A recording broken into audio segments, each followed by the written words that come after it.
నిజామాబాద్ జిల్లా సిరికొండ మండలం తాళ్ల రామడుగు గ్రామంలో ఈదురుగాలులతో కూడిన భారీ వర్షానికి చెట్లు విరిగిపడగా కరెంటు స్తంభాలు నేలకొరిగాయి. చెట్లు కరెంటు కేబుళ్లపై పడగా స్తంభాలు రోడ్డుపై అడ్డంగా పడడంతో ప్రయాణికులకు తీవ్ర అంతరాయం ఏర్పడింది.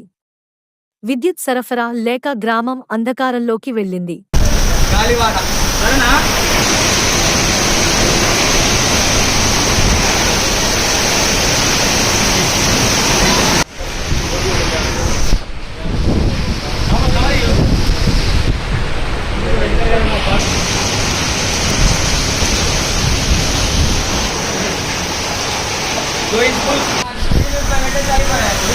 జనాలు మొత్తం ఫుల్